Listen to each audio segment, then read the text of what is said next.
یہ بھی رمضان مبارک کی بے قدری. اور اس سے بڑھ کر اور گناہ یہ کہ سیل فون کے اوپر غیر محرم سے باتیں کرتے ہیں یا اس کو میسج بھیجتے ہیں. یہ بھی رمضان کی بے قدری ہے. اور یہ بھی رمضان کی بے قدری ہے کہ انسان غیر محرم کو کہے کہ میں اب رمضان میں میسج نہیں بھیجوں گا، اس کے بعد بھیجوں گا. تو اس کا مطلب یہ ہوا کہ اس نے اللہ کے حکم کی تعظیم نہیں کی.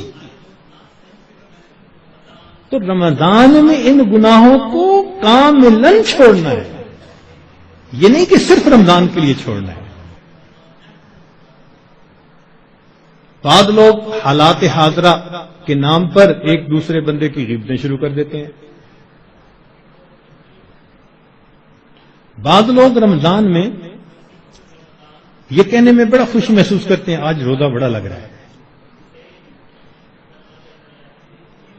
بھائی صبر کیجئے، صبر کا مہینہ ہے، اور روزہ لگا بھی تو کتنے گھنٹے کی بات ہے، چند گھنٹے کی بات ہے. مگر وہ اس کو ایک ٹاپک بنا لیتے ہیں. ہر آنے والے کو بس میں اٹھ نہ سکا اور تھوڑا وقت تھا، پانی نہ پی سکا اور کھانا نہ کھا سکا. ایسے لگتا ہے جیسے روزے کا ماتم کر رہے ہو بیٹھے ہوئے. یہ بھی رمضان کی بے قدری ہے. رمضان مبارک میں جو آدمی اللہ رب العزت کے قرب کے لیے کوششیں کرے گا، یقیناً اللہ رب العزت اس کے گناہوں کو معاف فرمائیں گے اور اسے اپنا قرب عطا فرمائیں گے. اب ایک دو باتیں مزید سن لیجئے تاکہ بات کو مکمل کریں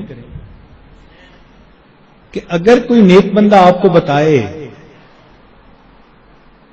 کہ قبولیت دعا کا وقت ہے، دعا مانگ لو، تو آپ کتنے اہتمام سے دعا مانگیں گے کہ جی ایک نیک بندے نے بتا دیا قبولیت دعا کا وقت تھا. اچھا اگر کوئی واقعی بڑا ولی ہو اور وہ بتا دے پھر تو اور اہتمام سے دعا مانگیں گے.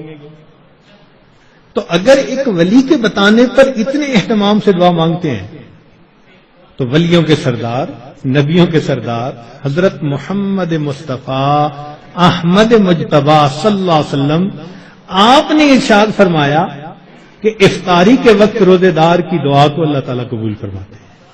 اب اپنے ذرا ذہن میں سوچیں کہ کیا ہم افطاری کے وقت دعا اس اہتمام سے مانگتے ہیں؟ اور شیطان بھی ایسا ہے کہ وہ افطاری کے وقت دسترخوان پہ چیزیں لگواتا ہے، بس حسرت سے دیکھتے دیکھتے وہ افطاری کا وقت ہی آ جاتا ہے. اس وقت میں اہتمام سے دعا مانگے.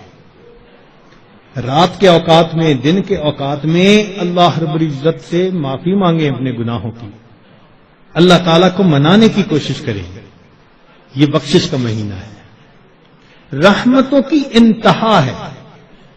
جو بندہ تھوڑی سی بھی کوشش کرے گا یقیناً وہ رمضان کی رحمتوں کی وجہ سے بخش دیا جائے گا. اب یہاں پر ایک بات اور ذہن میں رکھیں کہ ماں اپنے بیٹے کے بارے میں بد دعا نہیں سن سکتی. کسی ماں کے سامنے بیٹے کو بد دعا دیں تو صحیح، حشر دیکھیں گلے پڑ جائے گی. تو ہوتا کون ہے میرے بیٹے کو بد دعا دینے والا؟ تو ماں کو اگر بیٹے سے اتنی محبت ہے کہ وہ بد دعا نہیں سن سکتی، تو کیا ایسا ہوگا کہ کوئی بد دعا دے اور ماں آمین کہے بیٹھ کے؟ وہ تو آمین نہیں نہ کہے گی. اب ماں کی محبت کا یہ عالم ہے تو اللہ کے پیارے حبیب صلی اللہ علیہ وسلم کو امت کے ساتھ کتنی محبت تھی. 23 سال امت کے لیے اللہ کے محبوب صلی اللہ علیہ وسلم راتوں کو روتے رہے. کوئی ماں بچوں کے لیے 23 سال نہیں روتی، کوئی باپ اپنی اولاد کے لیے 23 سال نہیں روتا. اللہ کے پیارے حبیب صلی اللہ علیہ وسلم 23 سال تہجد میں روتے تھے، امت کے لیے روتے تھے. اتنی محبت تھی امت کی. روایت میں آتا ہے کہ ملک الموت نے آ کے عرض کیا، اے اللہ کے حبیب صلی اللہ علیہ وسلم، اللہ تعالیٰ نے بھیجا ہے. نبی السلام نے پوچھا اچھا پہلے مجھے یہ پوچھ کے بتاؤ میرے بعد میری امت کا کیا بنے گا؟ اللہ اکبر. ادھر سے بلاوا آتا ہے اور اللہ کے حبیب صلی اللہ علیہ وسلم کو امت یاد آتی ہے. میری امت کا کیا بنے؟ اللہ تعالیٰ نے فرمایا تیری امت کے بارے میں تیرے دل کو خوش کریں گے میرے محبوب. اللہ اکبر. اتنی محبت امت کے ساتھ. اور ان کے سامنے جبریل علیہ السلام ایک دعا مانگتے ہیں, برباد ہو جائے وہ شخص جس نے رمضان کا مہینہ پایا اور اپنی مغفرت نہ کروائی. اور اس پر نبی علیہ السلام فرماتے ہیں آمین. اب آپ سوچیں کہ رمضان المبارک میں مغفرت کا کروانا کتنا اہم ہے. اول تو ایک فرشتے کی بد دعا کافی تھی, پھر اس کے اوپر نبی علیہ السلام کی آمین, اس نے کتنا موقت کر دیا اس بد دعا کو. اللہ اکبر. اس لیے رمضان گزرے گا تو یا ہمارے لیے عید ہوگی یا پھر ہمارے لیے وعید ہوگی. جن کی بخشش ہو گئی ان کے لیے تو عید ہوگی, خوشی کا دن, اور جن کی بخشش نہ ہوئی پھر ان کے لیے وعید ہوگی. اس لیے رمضان کے ان باقی ایام کو بہت ہی زیادہ اہتمام کے ساتھ اللہ تعالی سے مانگ کے گزارے, رو دھو کے گزارے. جب دل میں فکر ہوتی ہے نا, پھر مانگنے کا طریقہ خود بخود آ جاتا ہے. جب بیٹا بیمار ہو نا ہاسپٹل میں, تو اس کی ماں کو دعا کا ادب کوئی نہیں سکھاتا, ماں کو دعا مانگنا خود آتا ہے. وہ جس انداز سے رو رہی ہوتی ہے, وہ جس طرح اللہ کے سامنے گڑ گڑا رہی ہوتی ہے, اللہ میرا بیٹا ECU میں داخل ہو چکا, ٹپ ٹپ آنسو گر رہے ہوتے ہیں. دعا کے آداب کون اسے سکھاتا ہے؟ محبت ہوتی ہے, دل کو فکر لگی ہوتی ہے. اسی طرح جب دل کو فکر لگ جاتی ہے نا کہ وقت تو گزر رہا ہے, میں نے کیا کیا اس میں, تو پھر انسان کو اللہ رب العزت سے مانگنا بھی آ جاتا ہے. کہتے ہیں کہ ایک اعرابی تھا, تو رمضان مبارک میں عجیب اس نے دعا مانگی. کہنے لگا اللہم انک امرت بعتق العبید ونحن عبیدک. اے اللہ, آپ نے غلاموں کو آزاد کرنے کا حکم دیا ہے. اس حدیث میں بھی نبی الاسلام نے فرمایا کہ جو غلام آزاد کرے اس کو یہ اجر ملے گا. تو دیکھیے ایک دیہاتی شخص ہے, کیا دعا مانگ رہے ہیں, اللہم انک امرت بعتق العبید ونحن عبیدک فاعتقنا من النار فی شہر رمضان. اے اللہ, اس رمضان کے مہینے میں جہنم کی آگ سے ہمیں آزاد فرما دیجیے. اللہ اکبر کبیرہ. اور واقعی بات ایسی ہے. اس لیے کسی نے کیا عجیب بات کہی, ان الملوک اذا شابت عبیدہم. بادشاہ لوگ جو ہوتے ہیں نا, جب ان کی خدمت کرتے کرتے ان کا غلام بوڑھا ہو جاتا ہے نا, وہ پھر اس کو آزاد کر دیتے ہیں, آزاد بندوں کی طرح آزاد بنا دیتے ہیں. عمر گزار دی اس میں خدمت کرتے کرتے. بادشاہ بڑھاپے میں اس کو غلام نہیں رکھتے, یہ دستور ہوتا ہے بادشاہوں کا. ان الملوک اذا شابت عبیدہم فی رقہم آتقوہم عتق احراری. بڑھاپا جب ہو جاتا ہے, وہ کہتے ہیں کہ اس نے تو عمر گزار دی خدمت کرتے کرتے, اب اس کو غلامی سے آزاد کر کے آزاد بندوں جیسی زندگی. وَأَنْتَ يَا سَيِّدِي أَوْلَى بِذَاكَ رَمَا. اے سید, اے میرے سردار, اے میرے آقا, آپ تو اس بات کے زیادہ حقدار ہیں. ہم نے بھی تو کلمہ پڑھتے پڑھتے بال سفید کر لیے نا, دل سفید نہ کر سکے, بال تو سفید کر بیٹھے. کلمہ پڑھتے پڑھتے بوڑھے تو ہو ہی گئے. اے کریم, تو مہربانی فرما, رمضان کے اس مہینے میں اللہ ہمیں جہنم کی آگ سے آزاد فرما. ہمارے پاس کوئی عمل اور نہیں جو اللہ کے حضور پیش کر سکے. عبداللہ ابن مبارک رحمۃ اللہ علیہ کی بات یاد آتی ہے کہ موت کے وقت اپنے رخسار کو زمین پر رگڑنے لگ گئے اور دعا مانگنے لگے, اللہ عبداللہ کے بڑھاپے پر رحم فرما. یہ نہیں کہا کہ میں محدث ہوں، یہ نہیں کہا میں نے ہزاروں کو حدیث کا علم پڑھایا، یہ نہیں کہا اتنے لوگوں کو ہدایت ملی. کوئی عمل اپنا اللہ کے حضور پیش نہیں کیا. وہ جانتے تھے اللہ کی عظمت کو، وہ پہچانتے تھے. صرف ایک بات کہی، اے اللہ عبداللہ کے بڑھاپے پر رحم فرما. تو اگر بادشاہ اپنے بوڑھے غلاموں کو آزاد کر دیتے ہیں، میرے مولا ہم تو آپ کے نسلی غلام ہیں. ہمارے والد بھی آپ کے در سے مانگ کے کھاتے تھے، ہماری والدہ بھی آپ کے در سے مانگتی تھی. اللہم انی عبدک وابن عبدک وابن امتک. کیا مانا اس کا؟ یہی تو ہے. میرا باپ بھی منگتا تھا آپ کے در کا، میری ماں بھی منگتی تھی، میں بھی منگتا.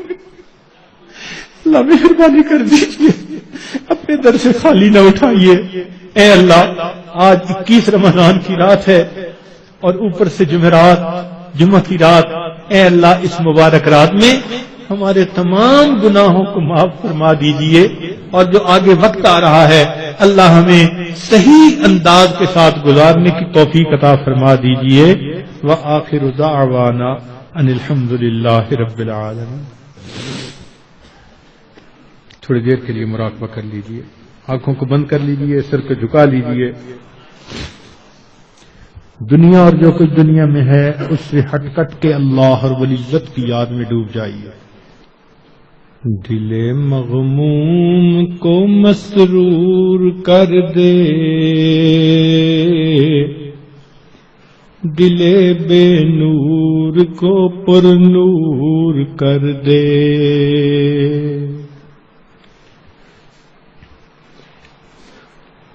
دل مغموم کو مسرور کر دے، دل بے نور کو پر نور کر دے. فروزاں دل میں شمع طور کر دے، یہ گوشہ نور سے معمور کر دے.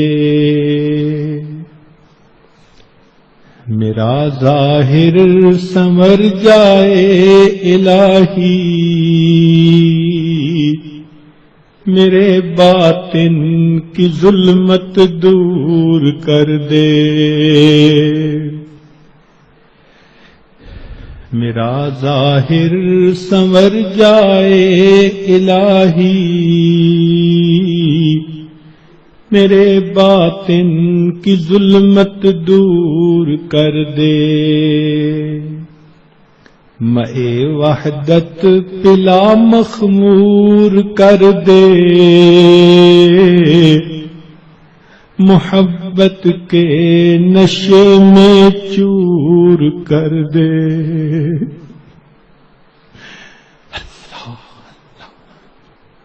لا الہ الا اللہ محمد رسول. دعا کر لیجیے. سبحان ربی العلی الوہاب. اللہم صلی علی سیدنا محمد وعلی آل سیدنا محمد وبارک وسلم. اے مالک ہم آپ کے آج مسکین بندے ہیں، ہمارے گناہوں کو معاف فرما، خطاؤں سے درگزر فرما، عیبوں کی پردہ پوشی فرما. اے کریم آقا بابرکت مہینہ رمضان مبارک کا آ چکا ہے، اللہ اس کی رحمتیں عطا فرما دیجئے، برکتیں عطا فرما دیجئے. میرے مولا بارش تو ہو رہی ہے، ہمارے ہی دل ایسے ہیں جو اس کے اثرات کو قبول نہیں کر پا رہے. اے اللہ ان دلوں سے ظلمت کے پردے ہٹا دیجئے، ان دلوں کو اللہ صحیح معنوں میں زندہ فرما دیجئے. اے اللہ سینوں میں دل کی جگہ سل لیے پھرتے ہیں، اس سل کو اللہ آج دل بنا دیجئے. اے کریم رحمت کا معاملہ فرما دیجئے. میرے مولا ہماری آنکھوں کو پاک کر دیجئے، دلوں کو صاف کر دیجئے. اے اللہ رمضان مبارک کی قدردانی کی توفیق عطا فرما دیجئے. اے اللہ آپ کے بندے دور قریب سے چل کر اپنے گھروں کو چھوڑ کر، بیوی بچوں کو چھوڑ کر آپ کے در پر آ کے حاضر ہو گئے ہیں. میرے مولا میں کہاں کہاں نہ پہنچا تیری دید کی طلب میں.